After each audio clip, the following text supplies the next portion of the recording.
Est-ce que vous en avez assez de regarder votre compte en banque avec anxiété chaque fin de mois, en comptant chaque euro pour tenir jusqu'au 31? Vous n'êtes pas seul. La majorité des gens souhaitent améliorer leur situation financière, mais se sentent souvent désemparés face aux étapes nécessaires pour y parvenir.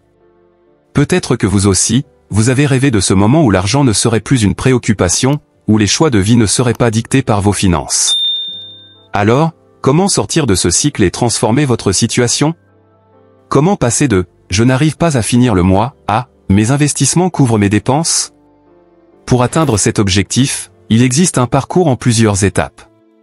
Un peu comme une histoire avec un début, un milieu et une fin, votre parcours financier doit être organisé et structuré.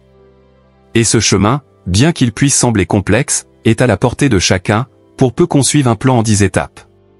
Plongeons ensemble dans ce guide étape par étape pour vous rapprocher de votre indépendance financière. L'objectif n'est pas seulement de devenir riche, mais de gagner une liberté, une tranquillité d'esprit et la possibilité de vivre selon vos choix. Étape 1. Définir un objectif clair et précis. La première étape peut sembler évidente, mais elle est cruciale. Il ne suffit pas de dire « je veux être riche » ou « je veux devenir millionnaire ». Ce sont des objectifs trop flous.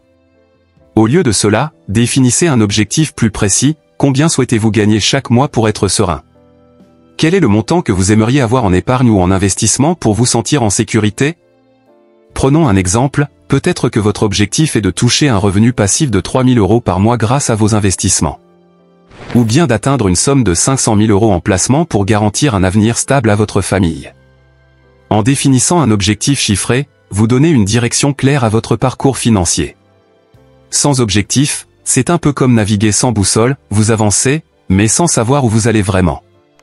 Étape 2, faire un état des lieux financiers. Une fois votre objectif en tête, il est temps de faire le point sur votre situation actuelle. Faites un état des lieux complet de vos finances, vos revenus, vos dépenses, vos dettes, et vos actifs. Où en êtes-vous aujourd'hui? Peut-être réalisez-vous que vous avez beaucoup de dettes à rembourser, ou peut-être que vos dépenses sont plus élevées que prévu. Cet état des lieux est crucial pour identifier les points d'amélioration. Par exemple, si vous avez plusieurs crédits, comme un prêt personnel ou des achats en différé, cela signifie que chaque mois, une partie de vos revenus est dévorée par des remboursements. En dressant un bilan précis, vous saurez exactement où vous devez concentrer vos efforts pour optimiser vos finances et prendre un bon départ. Étape 3, éliminer les dettes. Les dettes, surtout les crédits à la consommation, sont un frein majeur à l'indépendance financière. Pourquoi? Parce qu'elles réduisent votre capacité à épargner et à investir. Avant même de penser à épargner ou à investir, il est essentiel de rembourser vos dettes. Imaginez que vous essayez de remplir un seau avec de l'eau alors que le fond est percé, c'est impossible de le remplir. C'est pareil avec votre budget si des dettes absorbent chaque mois une partie de vos revenus. Pour éliminer les dettes, établissez un plan de remboursement. Commencez par rembourser les dettes avec les taux d'intérêt les plus élevés. C'est ce qu'on appelle la méthode avalanche, qui réduit les frais d'intérêt au minimum. Une autre option est de rembourser les petites dettes en premier, méthode dite boule de neige, pour créer un effet de motivation. Choisissez la méthode qui vous convient le mieux, mais ne perdez pas de vue l'objectif, assainir vos finances pour démarrer sur une base saine. Étape 4, gagner suffisamment pour couvrir vos dépenses de base. Maintenant que vos dettes sont sous contrôle, il est temps de vous assurer que votre revenu actuel couvre bien toutes vos dépenses de base, logement, nourriture, transport, etc. À ce stade, il n'est pas encore question de luxe ou d'achat superflu, mais bien de répondre aux besoins essentiels. Pour beaucoup de gens, cette étape implique d'adopter un mode de vie plus simple, basé sur leurs revenus actuels. En ajustant votre budget pour qu'il corresponde à vos revenus, vous évitez de retomber dans le piège des dettes. L'idée est de maintenir une gestion saine de vos dépenses pour pouvoir garder le contrôle et, par la suite, accumuler des économies. Étape 5, commencez à épargner. Avec les dépenses stabilisées, il est temps de passer à l'épargne. Mettez en place un budget où une part de vos revenus est automatiquement placée dans un compte d'épargne. Même si la somme est modeste au départ, ce qui compte est de créer l'habitude de mettre de l'argent de côté. Cette épargne constituera votre base financière, vous offrant une sécurité en cas d'imprévu. En plus de l'épargne de précaution, fixez-vous des objectifs d'épargne spécifiques. Par exemple, constituez un fonds de secours de 3 à 6 mois de dépenses pour faire face aux aléas. Une fois cette sécurité établie, vous pourrez passer à l'étape suivante avec plus de sérénité. Étape 6. Augmenter ses revenus grâce aux investissements. Il est maintenant temps de faire travailler votre argent pour vous. L'épargne, bien que cruciale, ne suffira pas pour passer de pauvre à riche. Vous devez investir pour générer des revenus supplémentaires. Les investissements peuvent prendre diverses formes, immobilier, bourse, crypto-monnaie, ou création d'entreprise. Choisissez les investissements en fonction de vos connaissances et de votre tolérance au risque. Commencez peut-être par des investissements simples et peu risqués, comme un ETF ou des actions de grandes entreprises, puis diversifiez progressivement.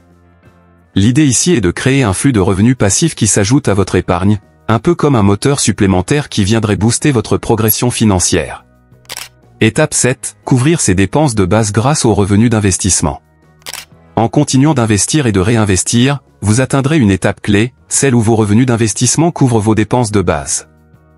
C'est un tournant majeur vers l'indépendance financière, car cela signifie que vous n'êtes plus totalement dépendant de votre salaire. Atteindre ce niveau peut prendre du temps, mais il constitue une première grande victoire. Les revenus que vous tirez de vos investissements vous donnent une sécurité et vous permettent de vivre avec moins de stress. À ce stade, vous êtes libre de continuer à travailler pour accélérer vos investissements, ou de réduire vos heures si vous préférez. Étape 8. Gagner l'équivalent d'un salaire grâce aux investissements. La prochaine étape consiste à faire croître vos revenus d'investissement jusqu'à ce qu'ils soient équivalents à un salaire. Imaginez un instant, si vous continuez à travailler, vous avez maintenant deux sources de revenus, votre salaire et vos investissements. Vous pouvez choisir de quitter votre emploi ou de continuer, mais cette fois par choix, et non par obligation. À ce stade, vous avez atteint ce qu'on appelle l'indépendance financière partielle. Vous pouvez financer votre quotidien sans dépendre uniquement de votre travail, ce qui vous donne une liberté incroyable pour organiser votre temps et vos priorités. Étape 9. Les gains d'investissement couvrent les dépenses et permettent d'épargner. Maintenant, vous pouvez entrer dans la phase où vos revenus d'investissement ne se contentent pas de couvrir vos besoins de base, mais permettent également d'épargner davantage. Cet excédent vous permet de réinvestir pour continuer à faire croître votre patrimoine. C'est ici que l'argent appelle l'argent. Plus vos investissements génèrent des revenus, plus vous avez la possibilité de les réinjecter pour augmenter encore vos gains. À ce stade, votre épargne et votre patrimoine s'accumulent de manière exponentielle. Cela vous donne une sécurité et vous place sur l'autoroute de la richesse. Vous êtes maintenant en mesure de vous fixer des objectifs ambitieux et d'investir dans des projets qui vous passionnent, sans craindre de mettre en péril votre sécurité financière. Étape 10. Profitez. Enfin, vous avez atteint le point ultime de ce parcours, vivre pleinement de vos investissements. Vous pouvez désormais vivre sans vous soucier de l'argent. C'est le stade de la liberté financière, où vous n'êtes plus contraint de travailler pour couvrir vos dépenses. Cette étape est peut-être la plus satisfaisante car elle marque la réalisation de vos efforts et de vos sacrifices. Vous pouvez choisir de consacrer votre temps et votre énergie à ce qui vous passionne, à voyager, à aider les autres, ou à développer de nouveaux projets. La clé de cette étape est de vivre en harmonie avec vos objectifs de vie, en fonction de ce que vous avez défini au départ. En fin de compte, devenir riche n'est pas un miracle. C'est un parcours, une suite de décisions prises avec détermination et une vision de long terme. Chaque étape de ce parcours est un jalon qui vous rapproche un peu plus de la liberté financière. Alors, prêt à écrire votre propre histoire vers la richesse ?